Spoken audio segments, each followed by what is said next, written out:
4th unit और इस chapter का आखिरी यूनिट है ये फिस्कल पॉलिसी। अब फिस्कल पॉलिसी क्या है, तो फिस्कल पॉलिसी के बारे में तुम लोग पहले भी कई बार पढ़ चुके हो। फिस्कल मतलब गवर्नमेंट है, पॉलिसी नीतियां, गवर्नमेंट की अपनी पॉलिसीज के बारे में पढ़ोगे।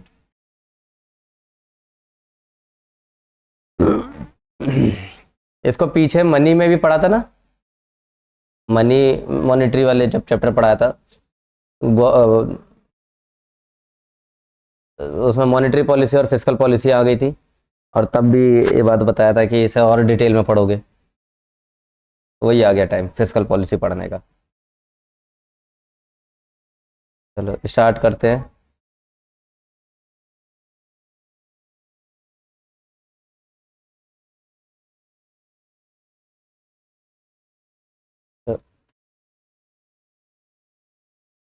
यूनिट 4 फिस्कल पॉलिसी, इसके बारे में एक छोटी बात लिखेंगे।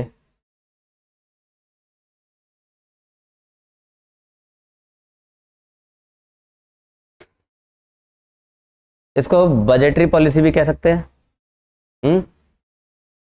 It is also known as budgetary policy। Done, आगे लिखें।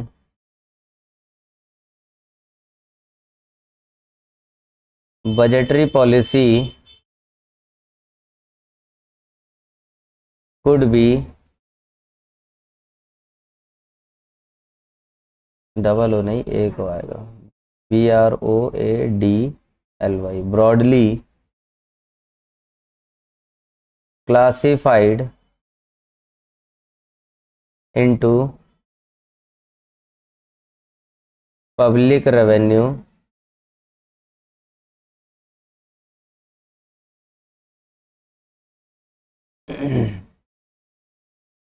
including taxation,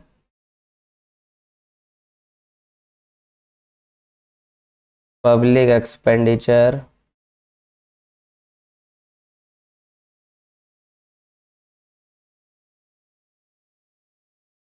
public debt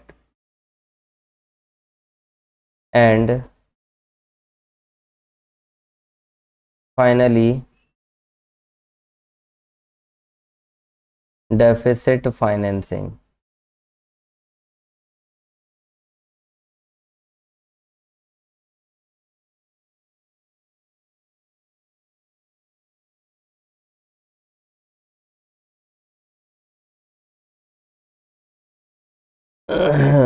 budgetary policy को अगर हमें लाइन में बताया है कि budgetary policy could be broadly classified into public revenue,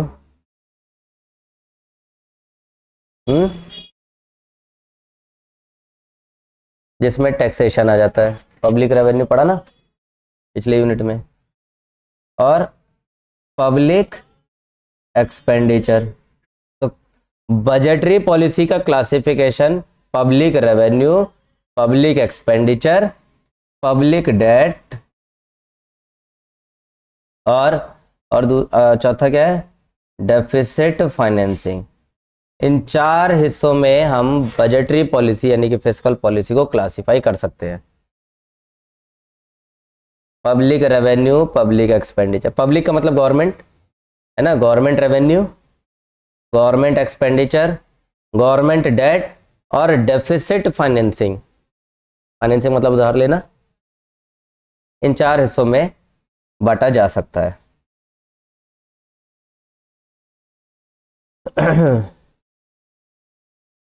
इसके बाद लिखेंगे आगे ही इसमें अगला पॉइंट,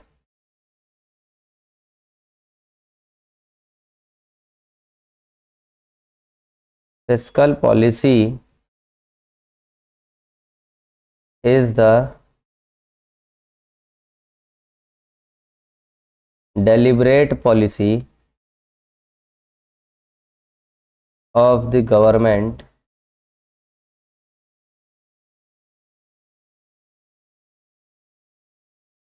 under which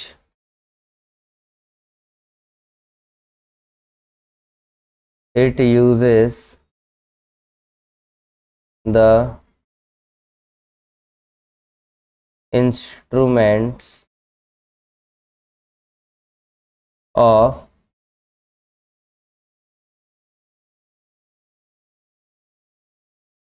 तो फिस्कल पॉलिसी क्या है? एक डेलिब्रेट पॉलिसी। डेलिब्रेट का मतलब क्या है? डेलिब्रेट का मतलब एकदम जुड़ा हुआ, है ना, लगन लगा के। फिस्कल पॉलिसी एक डेलिब्रेट पॉलिसी है गवर्नमेंट की, जिसके अंदर गवर्नमेंट कुछ इंस्ट्रूमेंट्स का इस्तेमाल करती है, कंटेंट्स का इस्तेमाल करती है। तो क्या क्या वो कंटेंट्स हैं, देखें एक एक करके। तो पहला है टैक्सेशन। तो फिस्कल पॉलिसी का पहला इंस्ट्रूमेंट टैक्सेशन हो गया। दूसरा पब्लिक एक्सपेंडिचर।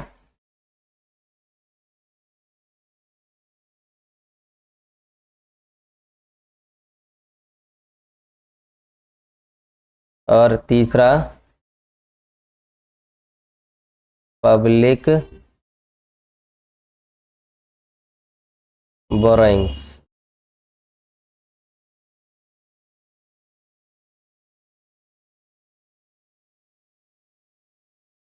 हाँ, मन लगाकर एक तरह से।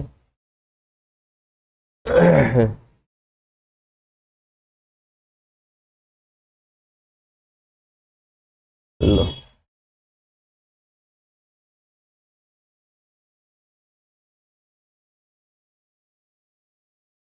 हाँ गलत लिख दिया ना शायद। जानबूझ, बूझ में झ, ये वाला झ नहीं आएगा ना, ये वाला झ आएगा।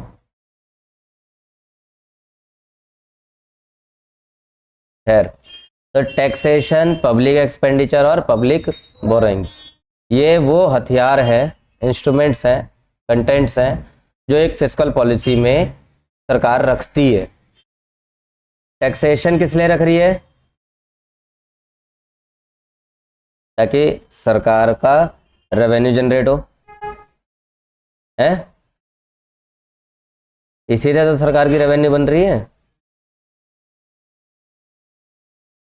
पब्लिक एक्सपेंडिचर किस लिए? ताकि सरकार का खर्चा पता चले।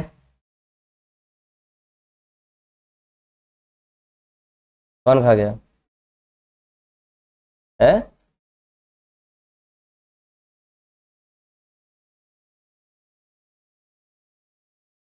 कौन?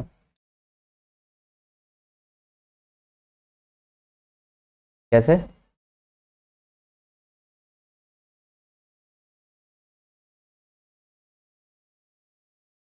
क्यों मिला था?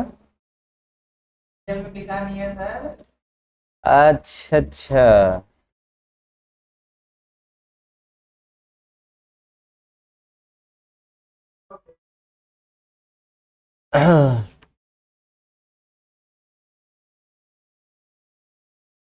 सरकार की बोरोइंग्स।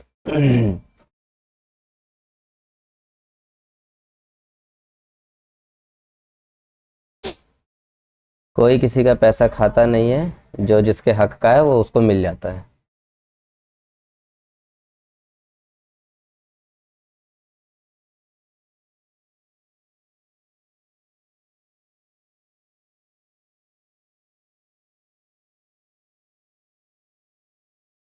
हमेशा अपने हक की बात करो, दूसरे के हक का उसको दे दो।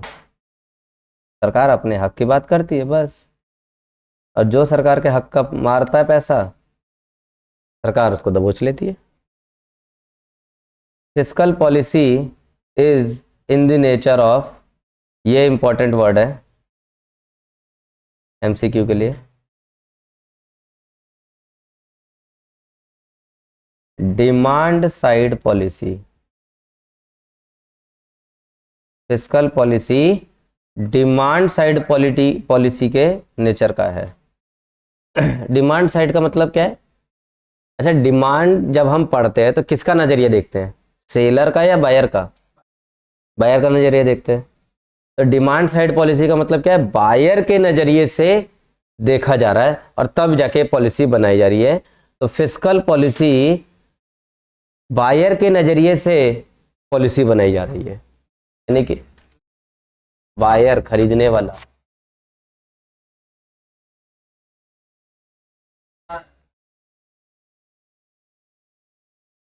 ये जो फिस्कल पॉलिसी बनाई जा रही है जिसमें तीन बातें रखी जा रही हैं, बायर को ध्यान में रख के की जा रही है।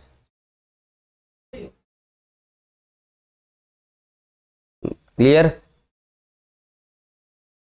तो ये बात ध्यान रखना एकदम, ये ज़्यादा इंपॉर्टेंट है। इसके बाद अगली जो इंपॉर्टेंट बात है,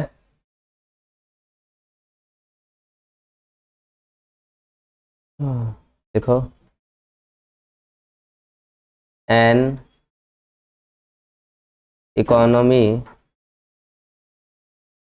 which is producing at full employment level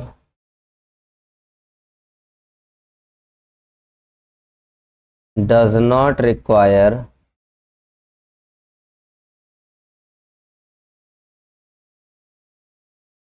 government action in the form of fiscal policy। ये बात पहले भी पढ़ाया था लेकिन दूसरे तरीके से पढ़ाया था इसे।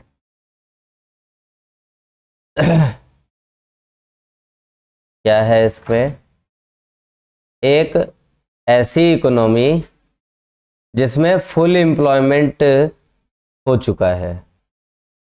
तो ऐसी इकोनॉमी में ज़रूरत ही नहीं है कि गवर्नमेंट कोई एक्शन ले फिस्कल पॉलिसी बनाकर, यानी गवर्नमेंट की वहाँ ज़रूरत ही नहीं है जहाँ फुल एम्प्लॉयमेंट है, और ऐसी कोई इकोनॉमी नहीं है। समझे?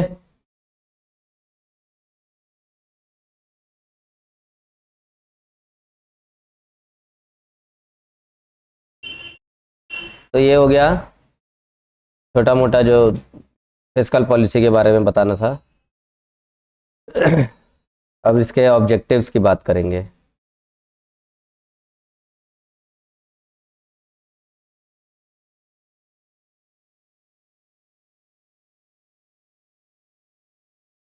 Objectives of fiscal policy. Objective का मतलब उद्देश्य, टारगेट। फिस्कल पॉलिसी बनाने का टारगेट क्या है ना, मोटिव क्या है।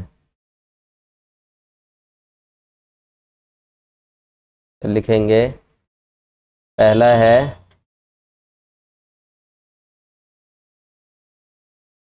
अचीवमेंट एंड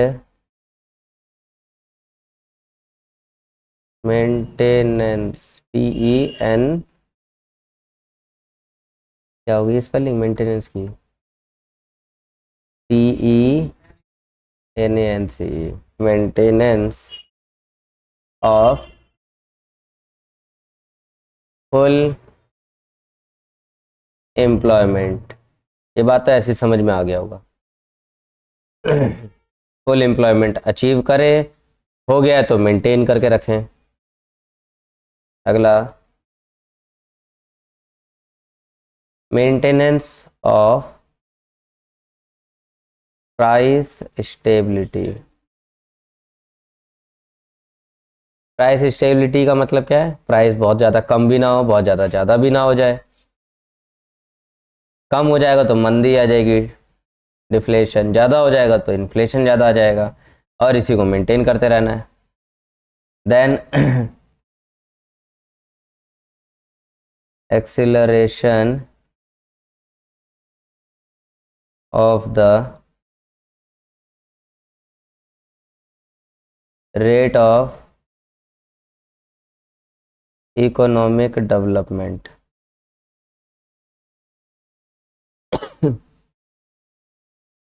इकोनॉमिक डेवलपमेंट की जो रेस चल रही है उसको और एक्सेलरेट करे। एक्सेलरेट से क्या होता है,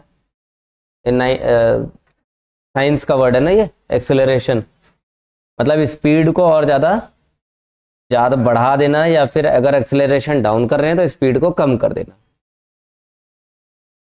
तो इकोनॉमिक डेवलपमेंट को और ज़्यादा एक्सेलरेट करें। ठीक है, अगला पॉइंट,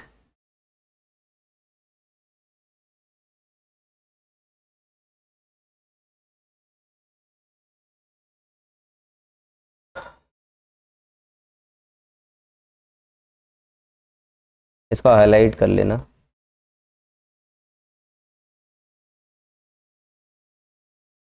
ऑब्जेक्टिव में ना लिख के इसको अलग से लिख देता हूं मैं, जीडीपी है। जीडीपी क्या रहता है,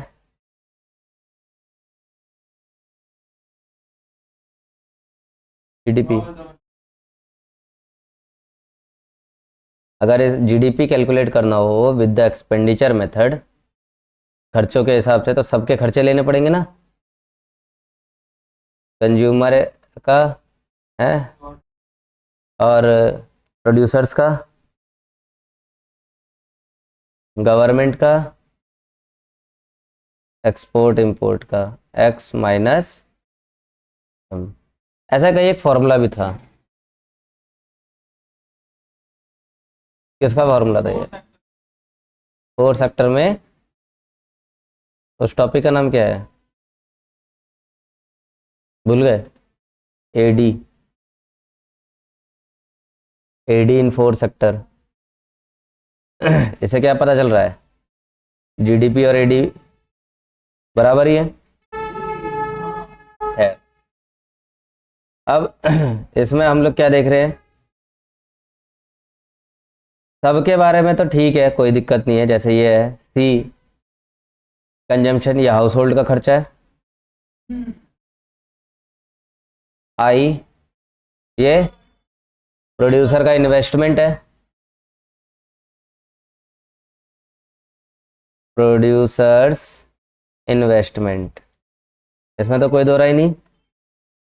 जी, government expenditure, X minus M, net export कह सकते हैं ना, एन एक्स,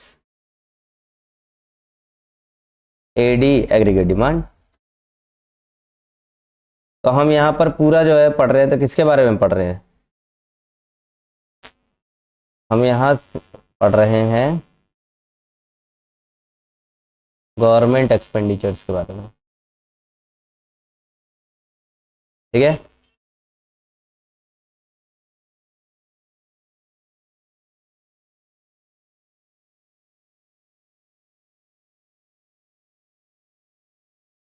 तो ऑब्जेक्टिव देख लिए,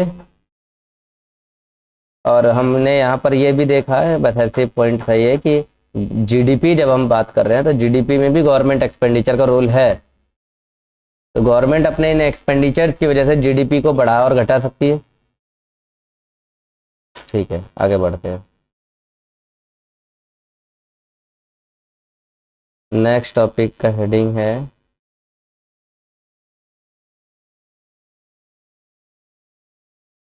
types of fiscal policy.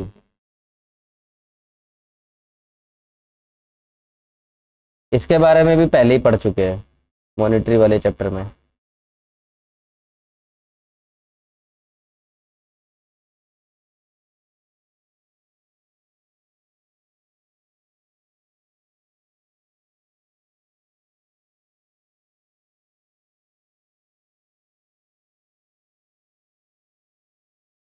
Expansionary fiscal policy, याद आ गया ना, कॉन्ट्रैक्शनरी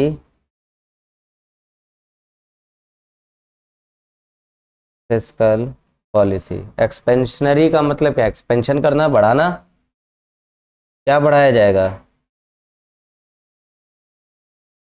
हम्म,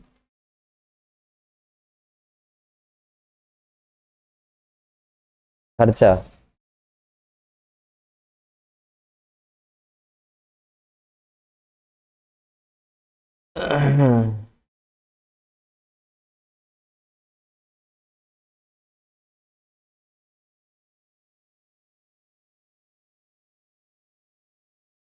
तो इसको आगे लिखेंगे, एक्सपेंशनरी फिस्कल पॉलिसी ये किस लिए बनाई जाती है, ताकि इकोनॉमी में लोगों के पास पैसा पहुंच जाए, और लोग पैसा पहुंचेगा जब तो लोग क्या करेंगे, डिमांड बढ़ा देंगे।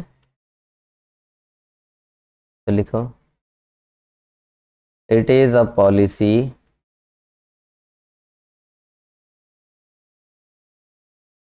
measure to close a recessionary gap. Recession आ चुका है तो उस रिसेशनरी गैप को कम करना है। डिफ्लेशनरी गैप और रिसेशनरी गैप पढ़ाया था ना, इन्फ्लेशनरी और डिफ्लेशनरी, वहां पे पढ़ाया था पीछे एडीएएस वाले चैप्टर में। तो उस गैप को कम करना है तो हमें एक्सपेंशनरी फिस्कल पॉलिसी बनानी पड़ेगी।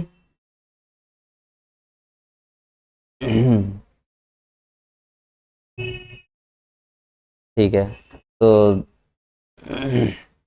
इकोनॉमी में डिमांड कम है उसे बढ़ाना है, ये तो मतलब हुआ।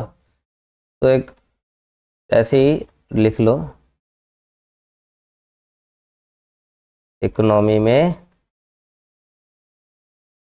डिमांड कम है उसे क्या करना है,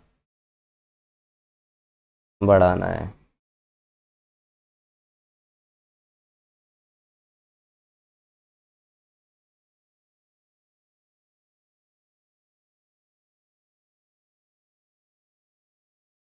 तो इसे बढ़ाने के लिए क्या करे सरकार, वो जो इंस्ट्रूमेंट्स पीछे देखे थे हमने उन पे काम करे।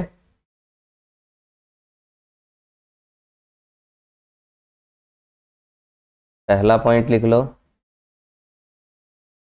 Cut all types of tax. Tax कम कर दे, लोग डिमांड बढ़ा लेंगे। दूसरा,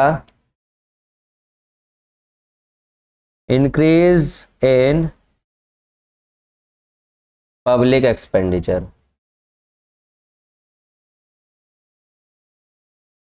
done.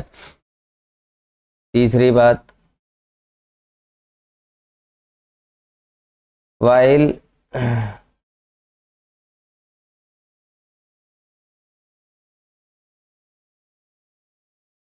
Resorting to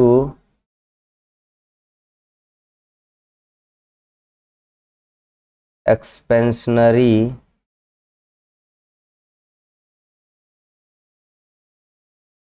fiscal policy, the government may run into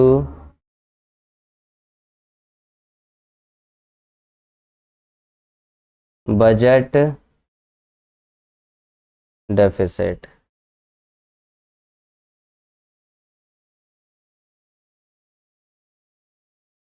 expansionary fiscal policy को रिसोर्ट करते वक्त है गवर्नमेंट को बजट डेफिसिट हो सकता है।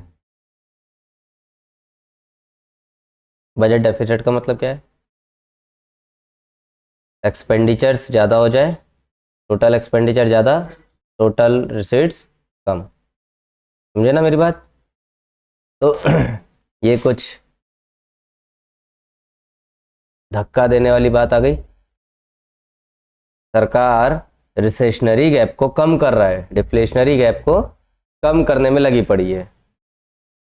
खूब टैक्स कम करे, खूब पब्लिक एक्सपेंडिचर्स करने लगे, अचानक सरकार को ऐसा पता चल सकता है कि बजट घाटा हो गया। खैर, ये ऐसा होता रहता है। करते हैं तभी तो बजट डेफिसिट आता है, तो सरकार फिर उधार लेती है दूसरों से। परसों की क्लास में तो बताया था कि कितना कितना उधार ले चुकी है सरकार।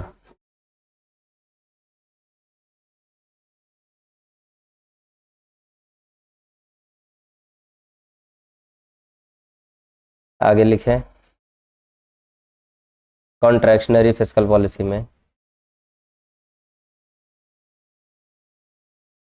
It refers to the deliberate policy of government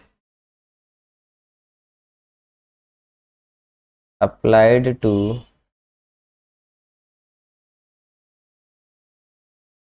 curtail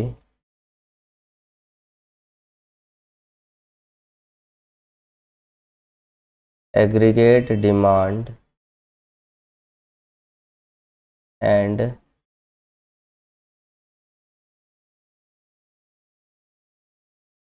consequently the level of economic activity.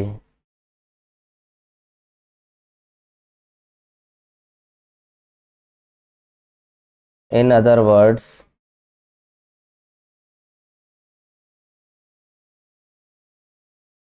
it is a fiscal policy to eliminate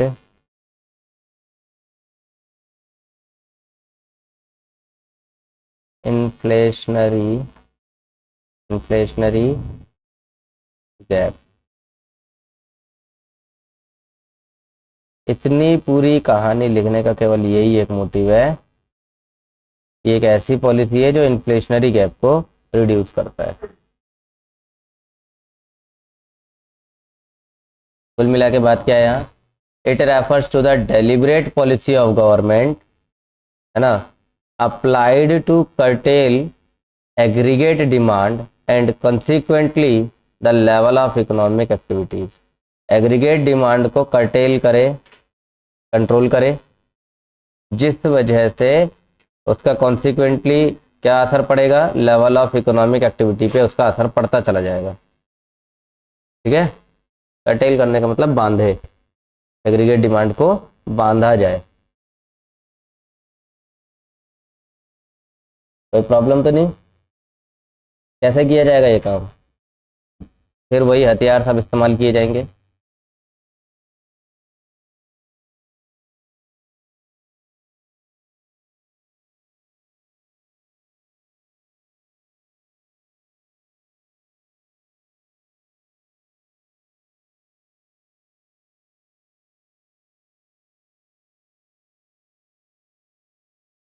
increase in taxes, दूसरा decrease in public expenditure.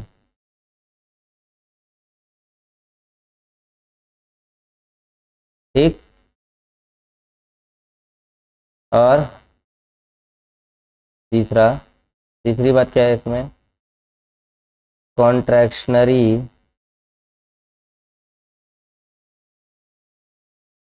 Fiscal policy should ideally lead to a smaller budget deficit।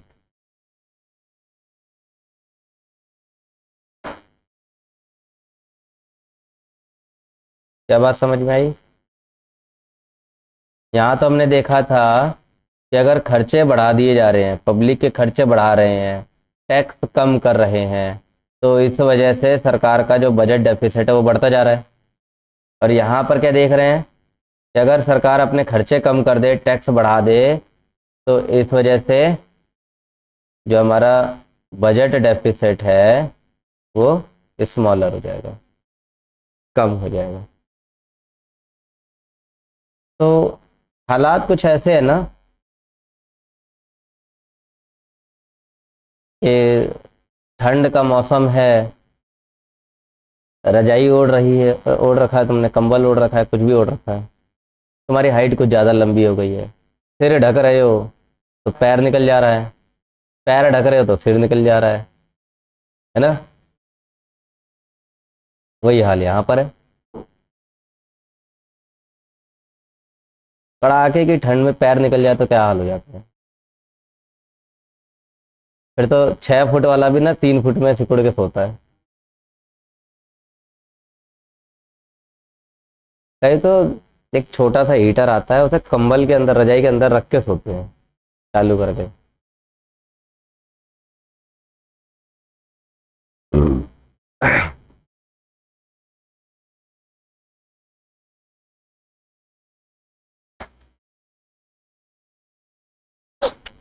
चलिए आगे बढ़ते हैं। पीछे government expenditure की बात चल रही थी, तो उसी गवर्नमेंट एक्सपेंडिचर को देखेंगे। GOVERN, government expenditure.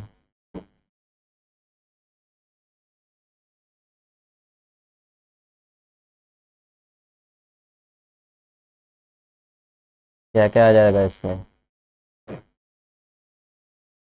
एक तो आता है करंट,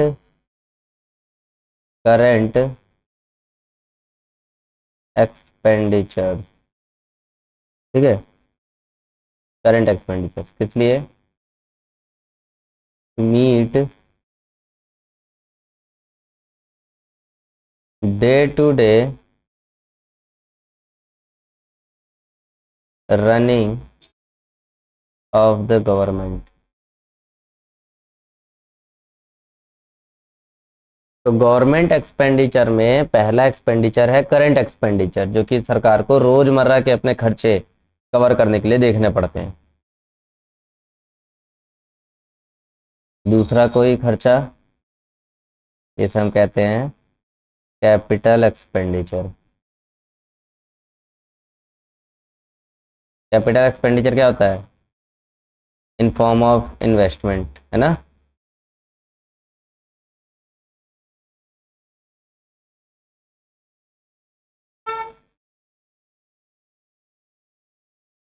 और तीसरा आ जाता है transfer, transfer payment. Transfer payment याद है क्या होता है?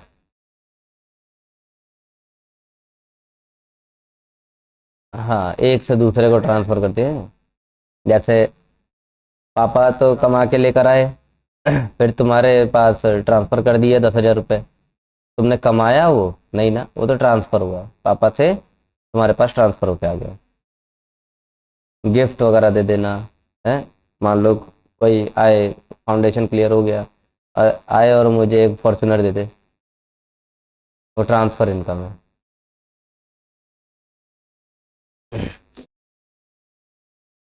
ट्रांसफर इनकम जीडीपी का पार्ट है नहीं है, तो इसको लिख लेना है ना हाईलाइट करके।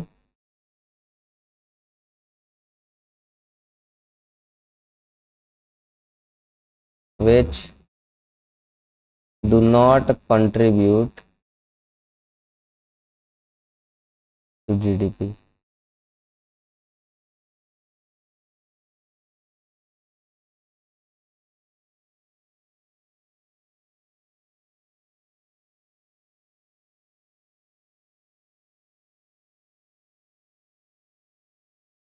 हो गया, ठीक है। गवर्नमेंट एक्सपेंडिचर के बारे में तो सीख लिया तुमने। अब बस ये और सीखना है कि गवर्नमेंट अपने इन एक्सपेंडिचर्स के जरिए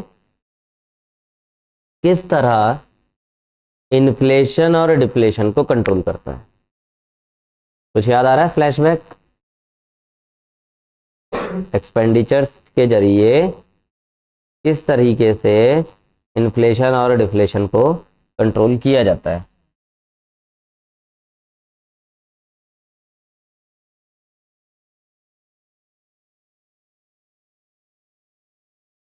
बिल्कुल। अगर इन्फ्लेशन का केस है, लोगों के पास खूब पैसा है, तो सरकार वो पैसा खींचने की कोशिश करेगी। कैसे खींचेगी? तो अपना रेवेन्यू जब बढ़ा दे, टैक्स वगैरह बढ़ा दे, तो पब्लिक का पैसा सरकार के पास आने लगेगा, पब्लिक के पास पैसा ही नहीं बचेगा ज़्यादा, तो वो डिमांड कम करेंगे। समझे? देखो, एक्सपेंडिचर, अगर अगर एक्सपेंडिचर ज़्यादा कर दिया जाए तो इसका रिजल्ट क्या आएगा? एडी बढ़ जाएगा। सरकार अपने खर्चे ज़्यादा कर दे तो एडी बढ़ जाएगी। एडी का फॉर्मूला भी पीछे दिखाया। और इसका रिजल्ट क्या आएगा फिर? इन्फ्लेशन बढ़ेगा। और इसी का उल्टा, अगर सरकार ये एक्सपेंडिचर कम कर दे तो एडी कम हो जाएगा और इन्फ्लेशन जो है वो कम हो जाएगा।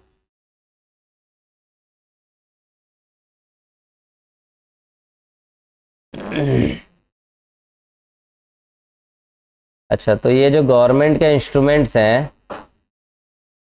जो फिस्कल पॉलिसी में लिखे जाते हैं, तो उसमें हम इसे पहला इंस्ट्रूमेंट कह सकते हैं।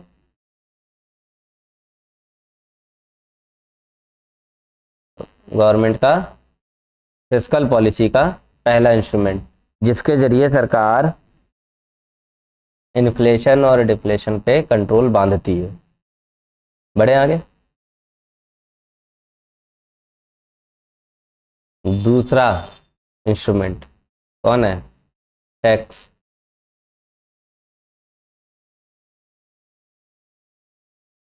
टैक्स में क्या क्या आ जाता है बताओ? पिछली क्लास में ही बताया था। Direct tax, indirect tax.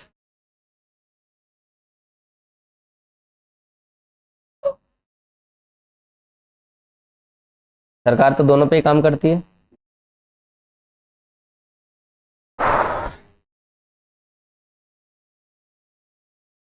क्या हो अगर सरकार टैक्स बढ़ा देगी? तो टैक्स को इंक्रीज करने से क्या होगा?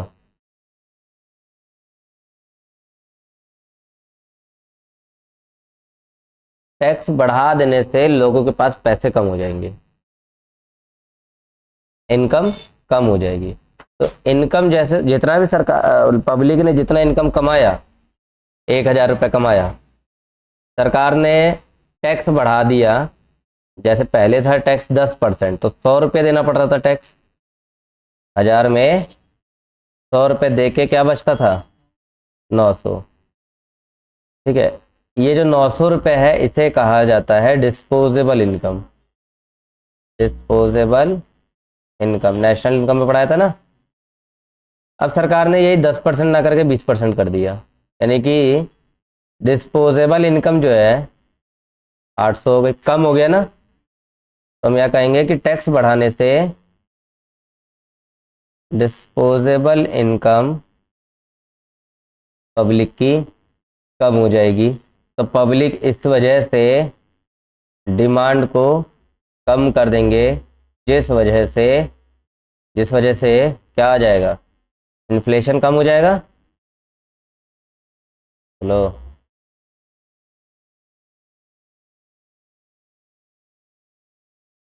इन्फ्लेशन डाउन हो जाएगा। और वही अगर हम इस टैक्स को बढ़ाने के बजाय कम कर दें तो ये डिस्पोजेबल इनकम बढ़ जाएगी, एडी बढ़ जाएगा और इन्फ्लेशन भी बढ़ जाएगा।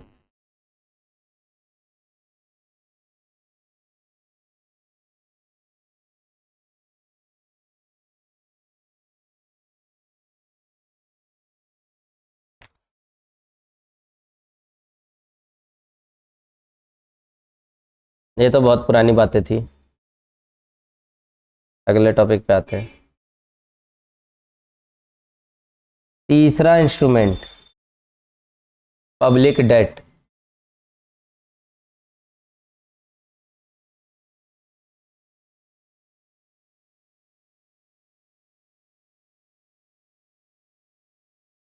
फिस्कल पॉलिसी के इंट्रोडक्शन में ही एकदम शुरू में ही ये 4 पॉइंट करवा देते हैं, हाईलाइट करवा देते हैं ना, उसमें तीसरा पॉइंट आ ही रहा है, पब्लिक डेट। अच्छा, पब्लिक डेट मतलब गवर्नमेंट डेट है ना, सरकार का उधार। तो ये जो उधार है सरकार का, ये कैसा हो सकता है?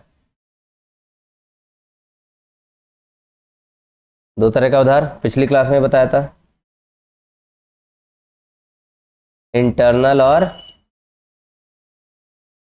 एक्सटर्नल।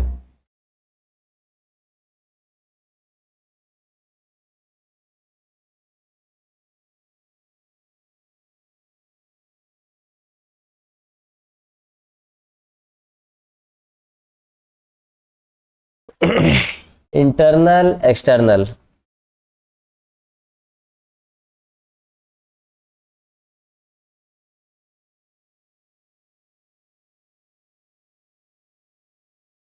देश के अंदर से उधार ले रहे हैं तो इंटरनल, और देश के बाहर से उधार ले रहा है सरकार तो एक्सटर्नल। इनके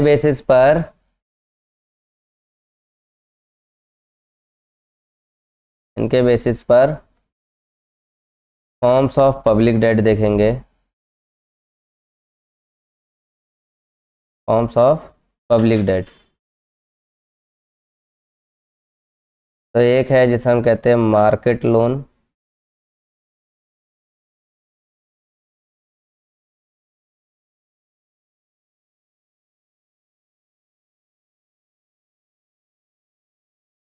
और दूसरा जिसे हम कहेंगे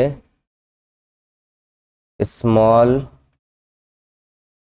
स्मॉल सेविंग्स। मार्केट लोन और स्मॉल सेविंग। मार्केट लोन तो वही है जो बॉन्ड वाला सिस्टम पढ़ाया था। सरकार क्या करती है,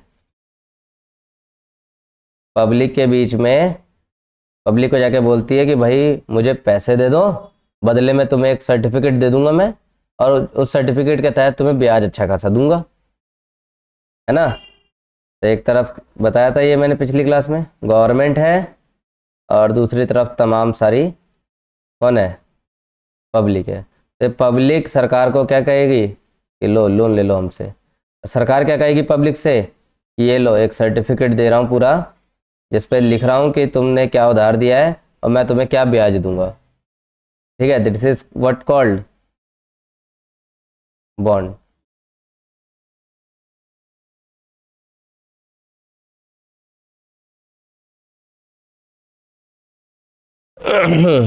इसी बॉन्ड को तुम बचपन में एक नाम पढ़ा होगा तुमने, ट्रेजरी बिल पढ़ा है, उस नाम से ही जानते हैं। और गवर्नमेंट सिक्योरिटीज हो सकती हैं ये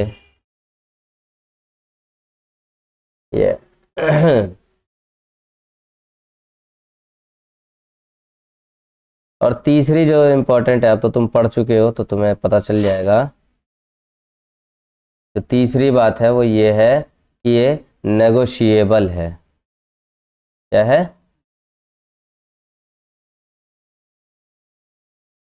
नेगोशिएबल इंस्ट्रूमेंट। अब नेगोशिएबल क्या होता है वो तो पता है, एक से दूसरे को ट्रांसफर किया जा सकता है। अब दूसरी तरफ बात करते हैं स्मॉल सेविंग्स के बारे में। स्मॉल सेविंग्स क्या है, ये भी पब्लिक डेट ही है, सरकार का उधार लेने का तरीका। तो इसमें लिखे इट रिप्रेजेंट पब्लिक बोरोइंग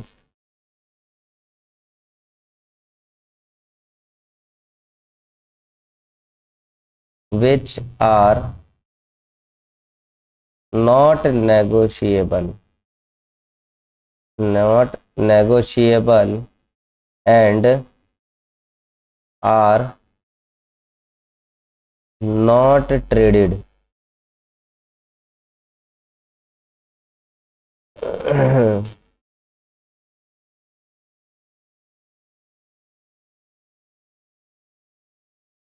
ठीक है ना, तो इसमें दो बातें क्या देखी, ये वो पब्लिक बोरोइंग्स हैं जो कि नॉट नॉन नेगोशिएबल है और नॉन ट्रेडेड, मतलब इसका जो है ट्रेड भी नहीं होता, खरीदना बेचना भी नहीं चलता इसमें। तो होता क्या है फिर भाई, ये सरकार कैसे उधार ले रही है फिर इस केस में, सरकार कहती है कि ये किसी स्कीम में पैसा डिपॉजिट कर दो, पब्लिक डिपॉजिट कर देते, वो मिल गया पैसा सरकार को। जैसे एग्जाम्पल के लिए national saving national saving certificate, याद आया, एनएससी,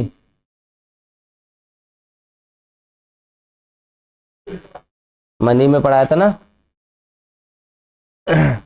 नेशनल सेविंग सर्टिफिकेट में लोग पैसा डिपॉजिट करते हैं, वो पैसा सरकार को मिल जाता है।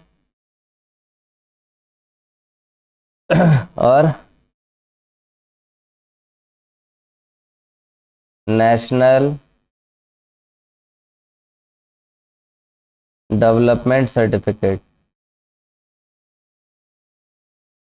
Ticket etcetera. ठीक है, तो ये वो हिस्से हैं जहां पर सरकार हमसे पैसा भी ले लेती है, ब्याज तो मिलता ही है, लेकिन वो तो नॉन या नेगोशिएबल भी नहीं होता, और इनको हम ट्रांसफर भी नहीं करते और ना ही इनका ट्रेड करते हैं। कोई प्रॉब्लम?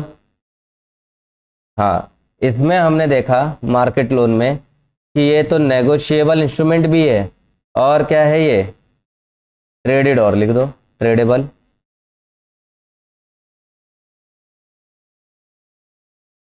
ये ट्रेडेबल भी है।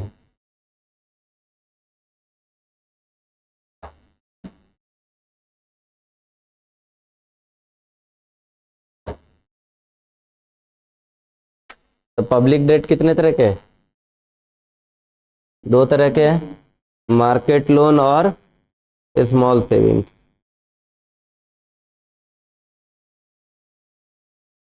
मार्केट लोन जैसे कि ट्रेजरी बिल, गवर्नमेंट सिक्योरिटीज वगैरह, ये नेगोशिएबल भी हैं और ट्रेडेबल भी हैं। स्मॉल सेविंग्स जैसे कि एनएससी है ना, एनसीडी, एनडीसी, ये ना तो नेगोशिएबल है और ना ही ट्रेडेबल है, और ये दोनों ही एक्सटर्नल इंटरनल दोनों हो सकते हैं। क्लियर? ठीक है, ये तो हो गए छोटे से इंट्रोडक्शन की बात। बात आती है कि इनके जरिए किस तरीके से इन्फ्लेशन डिफ्लेशन को कंट्रोल किया जाता है। तो अगर पब्लिक डेट की बात करें, पब्लिक डेट अगर बढ़ गया, सरकारी उधार बढ़ जाता है अगर इससे, तो सरकार का उधार बढ़ जाएगा अगर, तो क्या होगा?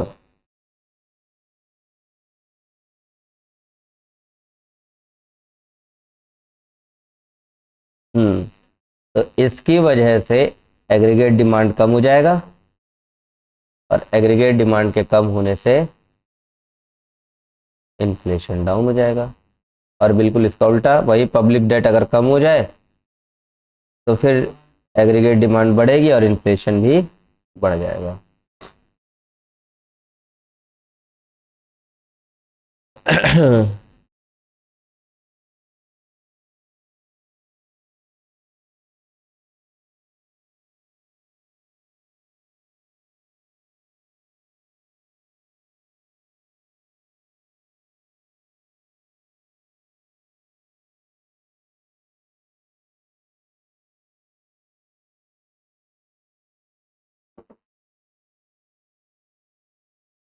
बुक है?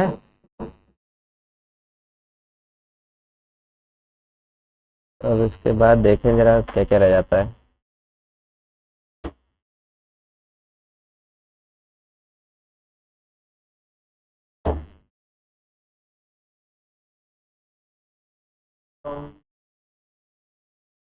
Public debt as an instrument of fiscal policy, budget है।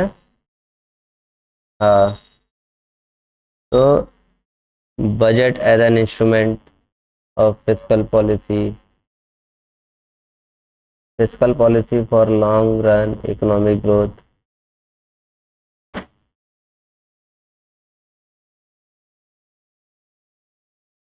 ये सारे पॉइंट्स डिस्कशन में आ चुके हैं।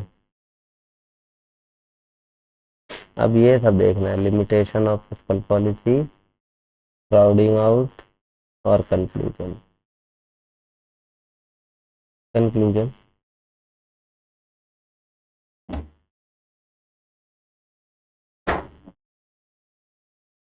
ठीक है, थोड़ा सा रहता है, उसे अगले में निपटा देंगे।